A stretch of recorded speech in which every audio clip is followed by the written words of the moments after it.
भारतीय अंतरिक्ष अनुसंधान संगठन यानी इसरो को आदित्य L1 में एक और बड़ी कामयाबी मिली है। सूर्ययान का इंजन हुआ चालू और आदित्य सूर्ययान ने कर दिखाया एक और कमाल। आदित्य सूर्ययान लगातार सामने आई मुसीबतों का सामना करते हुए वह पृथ्वी की कक्षा में तेजी से आगे बढ़ रहा है। इसरो के वैज्ञानिक लगातार 24 घंटे सूर्ययान पर नजर गड़ाए हुए हैं ताकि उसकी कक्षा को समय अनुसार बदला जा सके। नहीं तो एक छोटी गलती की वजह से ही सूर्ययान को बहुत बड़ा खतरा हो सकता है। आदित्य सूरज के पास पहुंचने से पहले ही एक और कारनामा कर दिखाया है, जिसके बारे में इस वीडियो में हम आपको बताने वाले हैं। और साथ ही इस समय आदित्य सूर्ययान कहां पर पहुंचा है, इसके बारे में भी हम आपको जानकारियां देने वाले हैं। इसलिए वीडियो के अंत तक अवश्य बने रहे। मैं हूं अंजलि और आप देख रहे हैं जी के दृष्टि यूट्यूब चैनल। इसरो ने मिशन चंद्रयान 3 की सफलता के बाद अपने पहले सोलर मिशन आदित्य L1 को सक्सेसफुल बनाने की कवायद शुरू कर दी, जिसमें एक के बाद एक पड़ाव पूरे हो रहे हैं। जिस तरह इसरो की ओर से चंद्रयान 3 से जुड़ी हर अपडेट शेयर की जा रही थी, उसी तरह आदित्य L1 से जुड़ी जानकारी भी इसरो शेयर कर रहा है। 2 सितंबर को श्रीहरिकोटा के सतीश धवन अंतरिक्ष केंद्र से PSLV-C-57 रॉकेट के जरिए आदित्य सूर्ययान की सफल लॉन्चिंग की गई जानकारी दी गई और बताया गया कि आदित्य सूर्ययान सूर्य की ओर और पृथ्वी से L1 पॉइंट यानी सूरज 5 मिलियन किलोमीटर की दूरी पर रहेगा, जो कि पृथ्वी और सूरज के बीच दूरी का 1% हिस्सा है। आपको यह मालूम होगा कि सूर्य गैस का बहुत विशाल का गोला है।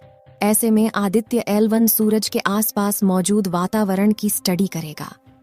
हालांकि यह भी बताया गया कि आदित्य सूर्ययान सूरज पर लैंडिंग नहीं करेगा और न ही उसके बहुत करीब जाएगा, क्योंकि आपको ही पता है कि सूरज बहुत ज्यादा गर्म है और ऐसे में यदि आदित्य L1 सूरज की बहुत करीब जाता है तो उसके पास पहुंचने से पहले ही जलकर राख हो जाएगा। इसीलिए वैज्ञानिकों ने इस पृथ्वी से 2.5 मिलियन किलोमीटर दूर L1 पॉइंट का चुनाव किया है, जहां आदित्य सूर्ययान को सफलतापूर्वक स्थापित किया जाएगा और उसके बाद यह सूरज की स्टडी करेगा। लॉन्चिंग के बाद आदित्य L1 ने पावर जनरेट करना शुरू कर दिया था और सोलर पैनल्स को भी ऑन कर दिया गया था, जिसके बाद इस मिशन में और रेस को बढ़ाने के लिए पहली अर्थबाउंड फायरिंग 3 सितंबर के लिए निर्धारित की गई थी। 3 तारीख को यह प्रक्रिया भी सफल हुई। 5 सितंबर को EVM हास टिकटों की प्रक्रिया भी सक्सेसफुल रही। फिर 7 सितंबर को इसरो ने एक पोस्ट शेयर किया जिसमें बताया गया कि आदित्य ने सेल्फी ली है। इसके साथ ही इसने पृथ्वी और चांद की तस्वीर भी क्लिक की थी। इस समय जो तस्वीर आप लोग अपने मोबाइल फोन पर देख रहे हैं, इस तस्वीर को आदित्य L1 के हाई रेजोल्यूशन कैमरा द्वारा क्लिक किया गया है, जिसमें हमारी पृथ्वी को साफ साफ देखा जा सकता है कि वह कैसे नीली रंग से दिखाई दे रही है, जिसमें दाएं तरफ आपको छोटा सा हमारा प्यारा चंद्रमा भी दिखाई दे रहा होगा। यह वही चंद्रमा है जिस पर 23 अगस्त के दिन चंद्रयान 3 ने सफलतापूर्वक लैंडिंग की थी, जो कि अपनी जगह को लगातार बदल रहा है और पृथ्वी का चक्कर लगा रहा है। इसलिए यह लगातार छोटा होता चला जा रहा है। अब इसी मिशन में इसरो ने एक और पड़ाव पूरा कर लिया है। दरअसल बेंगलुरु के IST-CIC से तीसरी ऑर्बिटिंग की की प्रक्रिया भी पूरी हो गई है। इस दौरान इसरो के बेंगलुरु SDSC, SHR और पोर्ट ब्लेयर में स्थित ग्राउंड स्टेशन ने सैटेलाइट की ट्रैकिंग की। अब इसकी नई ऑर्बिट 296 किलोमीटर × 71,768 किलोमीटर हो गई है। बताया जा रहा है कि अब अगली प्रक्रिया 15 सितंबर को भारतीय समय के अनुसार 2 बजे के लिए निर्धारित की गई है।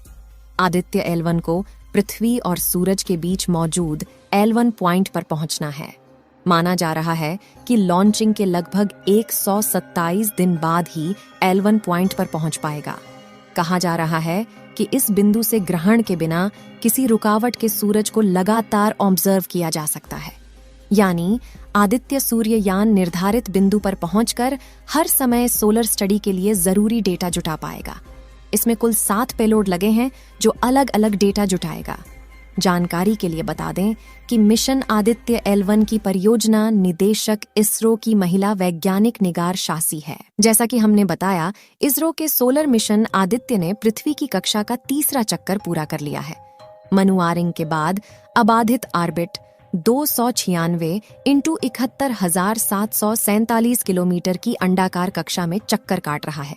यानी इसरो का सोलर यान पृथ्वी से सबसे निकटतम 296 किलोमीटर और सबसे अधिकतम 71,768 किलोमीटर की दूरी पर है। इसरो के मुताबिक आज 2 बजे उपग्रह आदित्य को चौथी कक्षा में भेजा जाएगा। इसके बाद आदित्य L1 को एक और बार कक्षा बदलना पड़ेगा। इसके बाद आदित्य L1 लैग्रेंजियन 1 कक्षा में चला जाएगा। 18 सितंबर को आदित्य L1 धरती के स्क्वायर ऑफ इन्फ्लुएंस से बाहर चला जाएगा।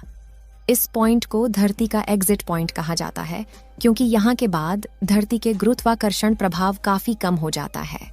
प्लेयर ऑफ इन्फ्लुएंस से निकलने के बाद अंतरिक्ष इसकी शुरुआत होगी। यहाँ से आदित्य सूर्ययान लैग्रेंज पॉइंट की तरफ अपना रुख करेगा। फिर हेलो ऑर्बिट की ओर आदित्य L1 बढ़ जाएगा।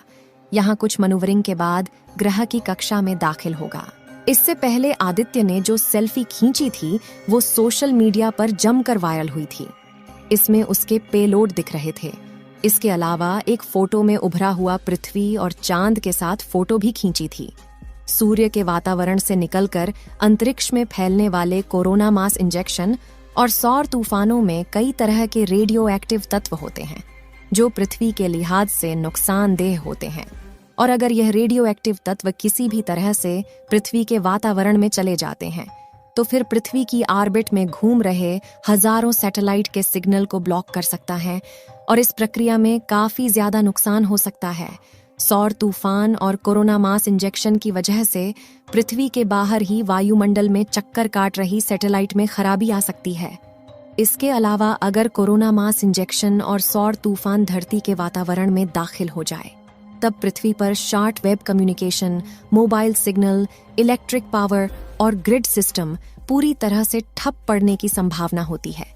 इसलिए इसरो सूर्य को पढ़ना चाहता है।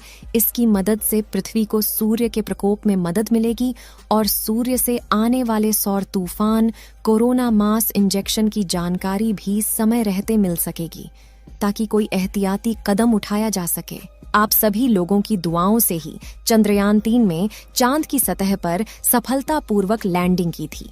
इसीलिए जिस जगह पर चंद्रयान 3 ने लैंडिंग की थी उस जगह का नाम शिव शक्ति पॉइंट रखा गया है। चंद्रयान 3 की तरह ही आदित्य L1 मिशन के भी सफल होने की दुआएं आप सभी लोग कमेंट बॉक्स में करते रहें। इस वीडियो को यहीं पर खत्म करते हैं। इस वीडियो को एक लाइक जरूर करें और अपने मित्रों तक इस वीडियो को शेयर करें ताकि उन्हें भी जानकारी मिल सके, और अपने भरोसेमंद चैनल को सब्सक्राइब जरूर करें और बेल आइकन को ऑल पर सिलेक्ट करना बिल्कुल ना भूलें। मिलते हैं किसी और नॉलेजेबल वीडियो के साथ। वीडियो को अंत तक देखने के लिए धन्यवाद।